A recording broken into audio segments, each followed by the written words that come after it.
to avoid all this is just stop eating, stop drinking. That man, you can't. Honestly, bro, these chemicals are everywhere. You're gonna die. You won't have kids. You're gonna die from testosterone levels being too low. You know what? Oh, this shit.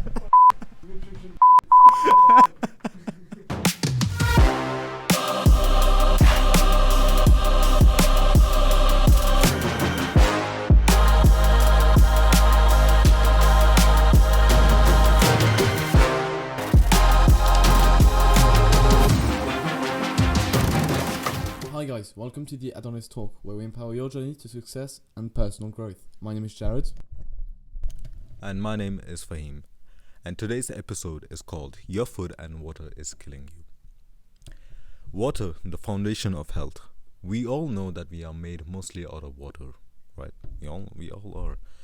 We are like about 70 to 80%, right? And we use water every day, day-to-day life without even a second thought. But do you know there's a dark side to water, especially tap water?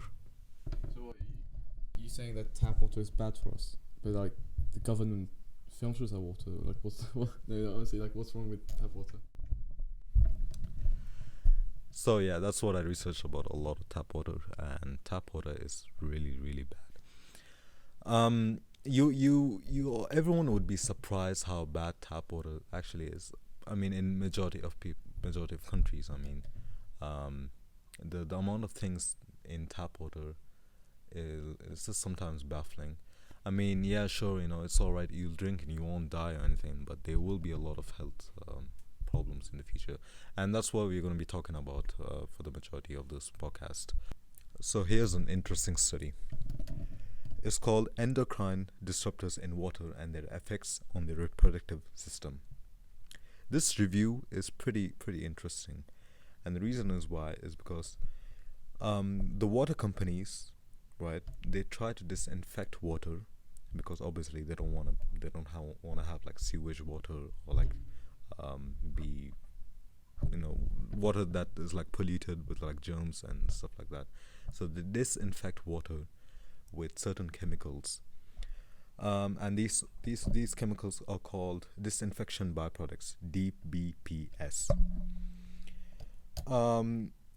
Unfortunately, these DBPS, they can disrupt hormones and they can cause endocrine disruptions. DBPS contains fluoride, bisphenol A, pesticides, and estrogens, and all these things are very, very bad for you, for your hormones and everything. Speaking about fluoride especially, here's another study that I found really interesting. Impact of drinking water fluoride on human thyroid hormones.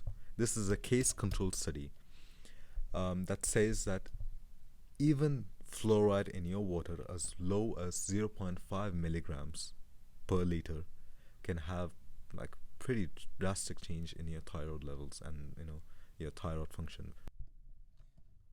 And DBPs aren't the only substance that is bad for you in tap water. Another one is EE2. What is EE2? Well, EE2 is a synthetic form of the female hormone estrogen, and it's a key ingredient in many oral contraceptives, which are obviously the birth control pills. So I'll explain how this works, basically. So by the way, 30% of women in the UK use that pill. So they basically ingest that pill on a regular basis, and basically the body is going to sort of absorb a vast majority of the EE2, but some residues of the EE2 will come out in her urine, and obviously she's not going to urinate in the street, she's going to urinate in the toilets, and obviously the water system is going to go to the cleaning services to clean up and obviously filter up the water for it to go back in our sinks. But the problem is that filtration plants don't actually keep an eye out for EE2. Some might. I didn't check them all, obviously, but for the ones I've checked in the UK, that's where I'm living at the moment, I've checked all their listings of what they're paying attention to, because as citizens, we've got access to what they're keeping an eye out and what they're filtrating and the levels of any compounds that are in our water. And at no moment they're talking about obviously DBPs, EE2s, BPAs, which we'll talk about in a moment. So they don't filter this out because, well, for one reason, it's not well known yet that the impact of EE2. Obviously, well, we know the impact, but it's not well known in the world yet. And it's also very hard to filter out. It's a hormone, and hormones don't get filtered out the same way as bacteria and other compounds do. So basically, it gets into your glass, and then you drink this. So what are the impacts of EE2, especially for men? Well, they are endocrine disruptors. So they basically imbalance your hormonal levels. They suppress your testosterone. So in men, excessive exposition to this compound of EE2 and other ones similar can lead to a reduction of testosterone levels. And obviously, testosterone is a crucial hormone for the male. And it also has adverse health effects, where lower testosterone levels in men can lead to various health issues. So it's basically this whole cascade effect where we get our testosterone levels decreased and all the problems that come with it. So EE2 is a big problem. And now there's also a big problem, and that also touches bottled water, is BPA. So what is BPA? It is a chemical compound commonly used in the production of plastics and epoxy resin. On that note, I found this very interesting study conducted on Medaka Japanese fish, and they were basically bred in the early stages of their lives in this contaminated water by BPA as high as 1.8 nanograms per liter, which doesn't sound much, but it is. And basically, the outcome of the study is that throughout the generations, we could see more and more cases of male sterility in the fish. And at a certain point of the study, there was no males to be identified among the fish. And histological examinations revealed that the presence of testes ova. Testes das ova. So basically, they could find traces of testes in the fish and ovaries. It was like a no real male, no real female. It's just weird case of abnormal reproduction structures. Alright, bisphenol A, or BPA as you can call it. It is very, very common. In water bottles, in tap waters, in plastics, any kind of plastics. It is common, very, very common. So I wanna touch upon why bisphenol A is common in tap water. Well, if you see tap water, right, the way it comes is through pipes, and these pipes are usually plastic. PVC. Yeah. So when the water comes, like, it leaches off slowly but surely. It leaches off slowly, and it gets added into your tap water. And once you drink it, it doesn't get filtered out because there's no filter at the end, on your tap, so it doesn't get filtered out. And once you drink it, it goes, and it's an endocrine disruptor. It acts like an estrogen, basically, and this is like very bad for your testosterone and for every other thing. Bisphenol A is also mainly found in plastic water bottles. It is one of the most, I think, richest forms that you can like easily take or something. So plastic water bottles are really bad, but as you know, it's like kind of difficult to not use plastic water bottles sometimes. But try your best to avoid them because they are very rich source of BPAs. Some water bottles, like plastic water bottles, like the hard ones that you buy from the stores, or the one that you drink, like the protein shakes or anything like that. Those ones, they usually say is BPA free, but it's a lie. Do not trust them, because BPA free does not mean BPA free. I mean, technically they are right, but the thing is, BPA free is substituted with something called BPS, bisphenol S, which is, if it's not worse, it's like the same thing as well. So I don't, like, many people fall for it. Oh, it's plastic, but it's BPA free. It should be fine. No, it's not. This is the main thing, Another substance is Teflon. So PFOA. So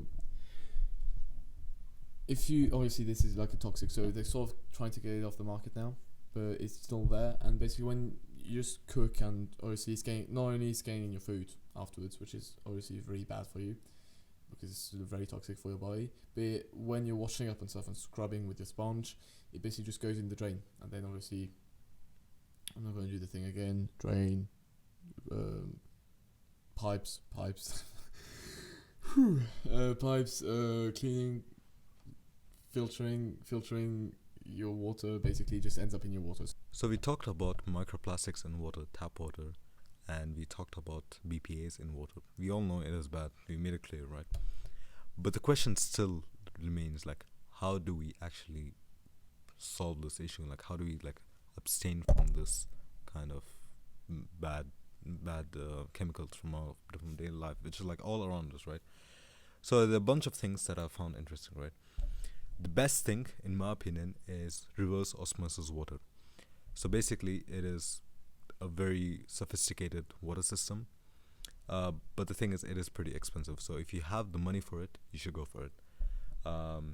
It is pretty expensive though.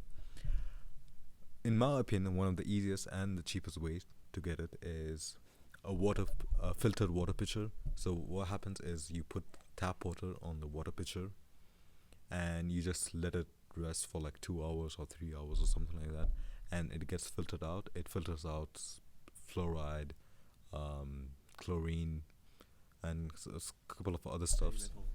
Heavy metals and stuff like that. So this is pretty good because it's pretty cheap. I think you can get it for 80 pounds or $80 or something like that. And I think one that I found pretty good was clearly filtered water pitcher with affinity. That I'm not affiliated with them or anything like that, but they seem pretty nice. If none of these are available to you and you don't want to spend any money, the best thing that I found is Andrew Huberman. I gotta give credit to him that he said that when you take water, right, don't just drink it. What you do is you put that in a jar, so a 2-liter jar or something like that. And what you do is you take that jar and you put it on the table and you rest for 3 hours or something like that. What happens is all the heavy metals and all the sediments like fluoride or anything like that, they stay in the bottom, but the good stuff still remains in the top, like calcium and magnesium, I'm pretty sure. So what happens is since all the sediment, all the heavy metal goes down in the bottom, the top part, the 2/3 of the top part is pretty clear. So what you can do is just pour that on another glass or something like that, and you can drink it. This is not the best way to purify water, obviously, but this is much better than just drinking straight from tap water, all the lime scale and stuff like that. So do you have anything to add up for this? There's just 2 other methods. So there's also this I believe it's a Japanese method, is the coal stick. So you basically, it's special coal sticks where you basically plunge them in your water. I think you've got to activate it before, so you've got to put in boiling water for an hour, but then you can use it for at least 2-3 months, and you just leave it in your water, and it basically absorbs all the heavy metals and other substances, and it actually releases good minerals into your water, so it's pretty good. And then the most obvious answer would be drinking water from a glass water, obviously. So obviously plastic water bottles is obviously still better than tap water, but the best bet is obviously glass bottles of water. Just one more a little note on bottled water. If you're going to go for bottled water, go for Evian. Obviously not sponsored again, but Evian is found to have it's if you look at closely look at Evian water bottles, they have a different kind of plastic as well. I mean, I'm not saying that I can't speak. I'm not saying that Evian plastic bottles are better. There's built different, so they leach less plastics. So if you're gonna go for it, go for Evian or the top end quality water bottles.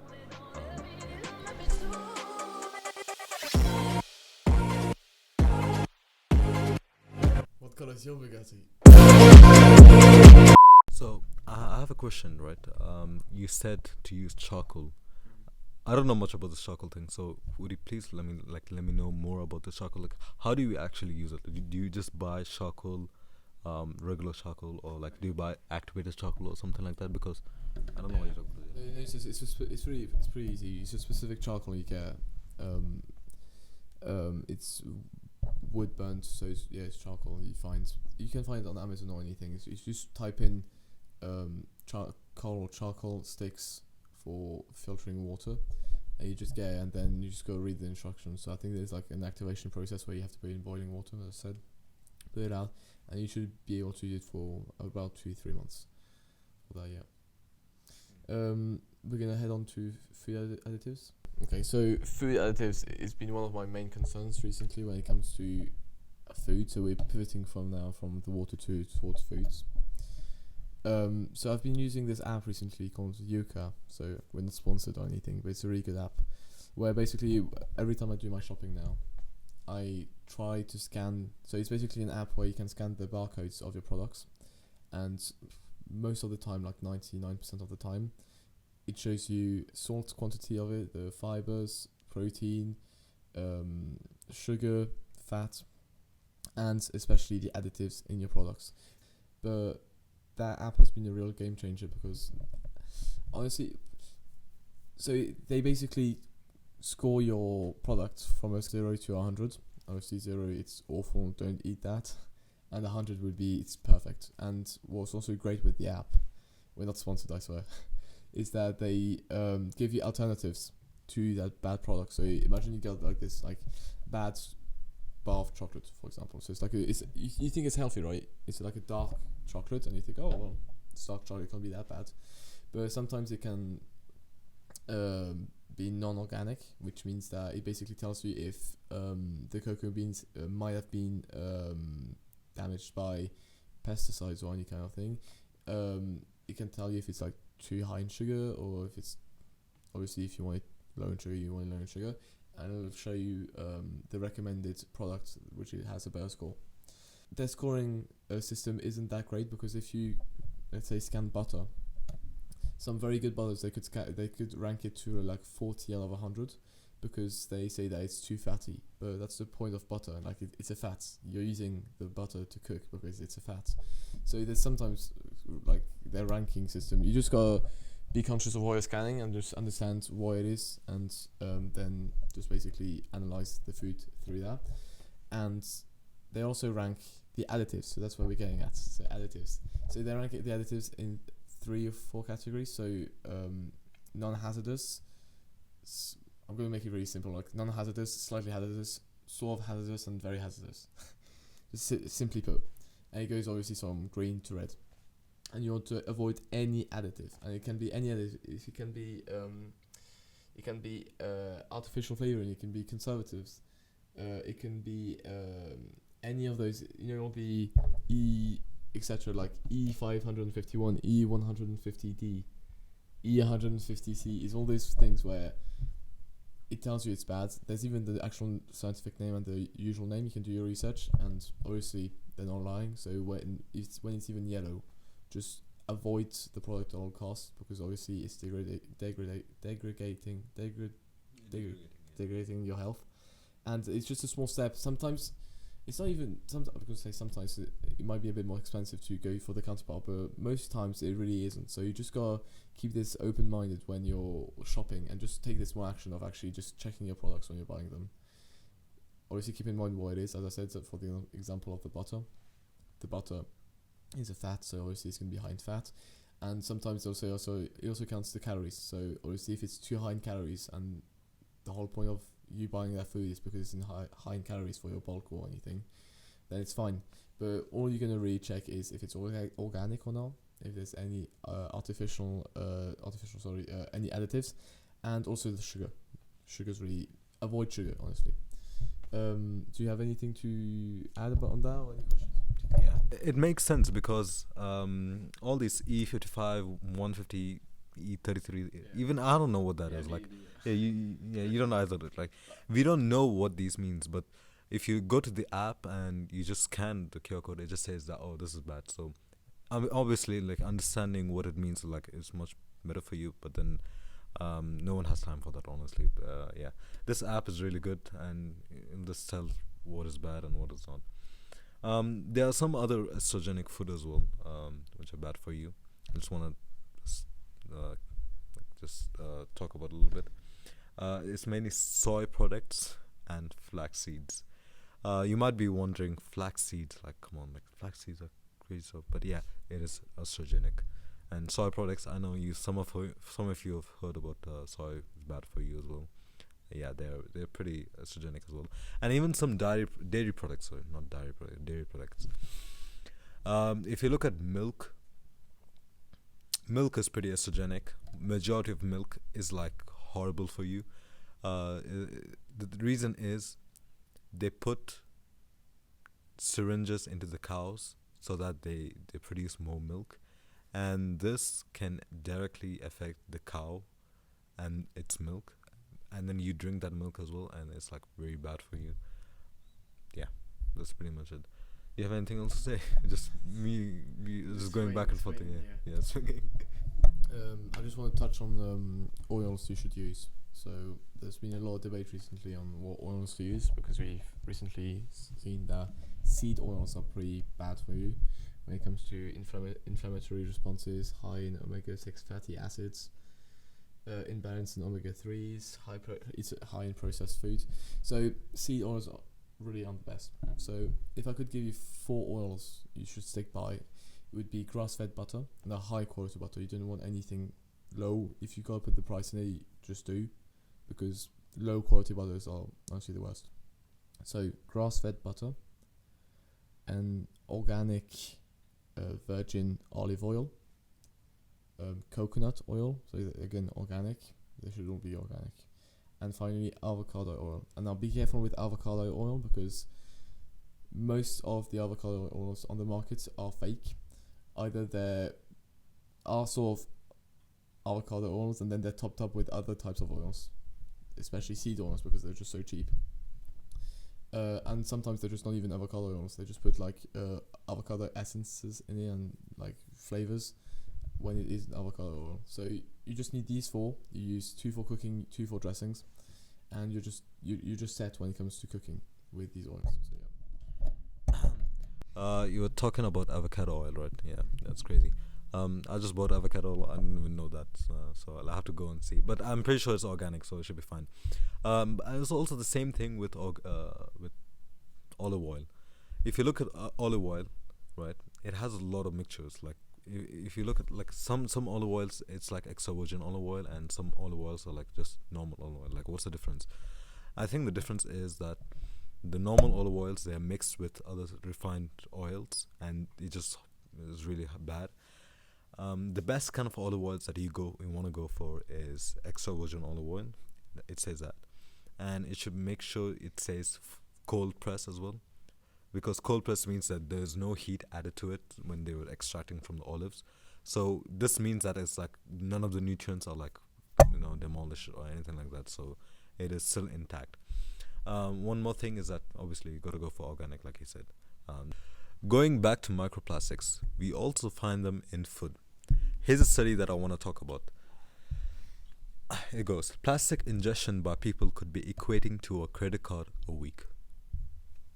Crazy, that is a crazy thing. That was one of the most interesting research that I've heard. It is by Newcastle University, so yeah, it is like pretty official. I'll even link that thing on YouTube if you're on YouTube.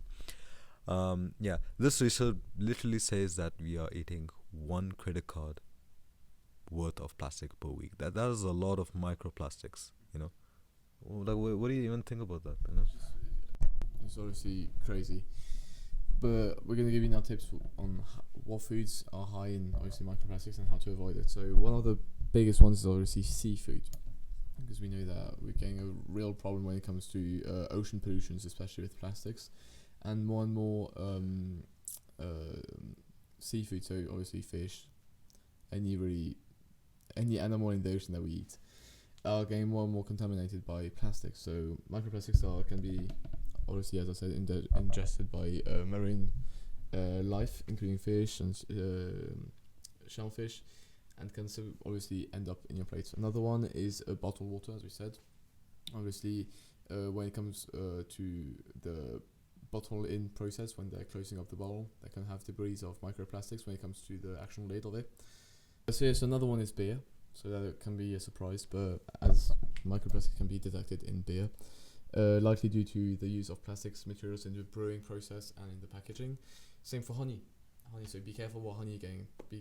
Get organic if you can from your neighbor, like your old honey maker neighbor or anything, or from your village, because honey also has been found to contain microplastics, which may be due again to contamination from the environment. So the bees can actually have microplastics when collecting pollen, and again packaging, and also the main one is processed food, and that is also very due to the manufacturing process and the packaging.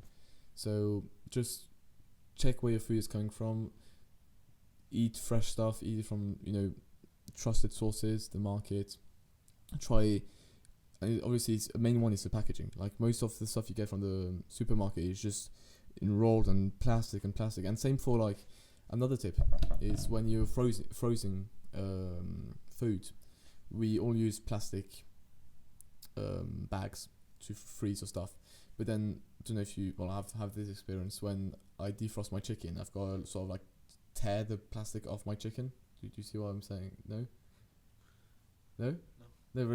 When you freeze chicken, right? Yeah. So yours it just comes out of the bag when frozen, really?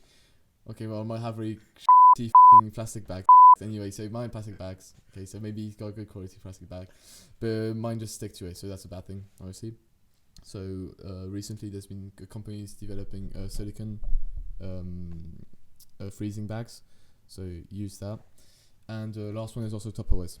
Tupperwares is a big source of also microplastics. This comes to like really, really small quantities, but it's still there.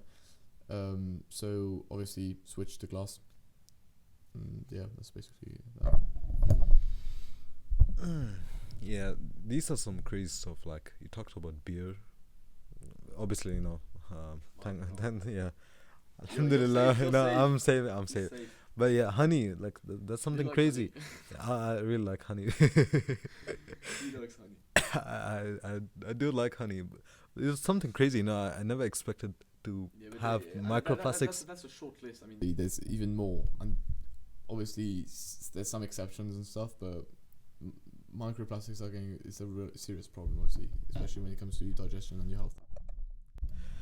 So yeah, honey was just crazy. Anyways, I just want to say that. Also, one more thing that I want to say is that you mentioned your frozen chicken. Yeah. Crazy. I don't know. It never happened to me, anyways. But I think what you should be more careful than frozen chicken. Yeah, you're talking about chicken, right? And everything. So I think what is more important than like cold, like plastic that is in cold stuff is like the heat, because like when you heat something and there's food with, like, for example, like you put it in a plastic bowl, like hot soup or something like that in a plastic bowl, and you drink that, you're gonna have a lot more plastic in your body. Just interesting. So a simple way to avoid this is actually, like, a reasonable way is not to use anything which is like hot food or anything like that with plastics. So yeah, that's just what I wanted to add. Well, I think a good advice for everyone, if you were to avoid all this, is just stop eating, stop drinking. That man, you can't, honestly, bro. These chemicals are everywhere. You're gonna die. You won't have kids. You're gonna die from testosterone levels being too low. You know what?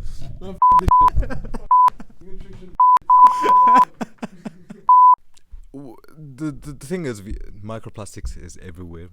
The clothes that you wear, from the shirt that you wear, from the food, from the tap water, from the things that you touch, it is almost everywhere.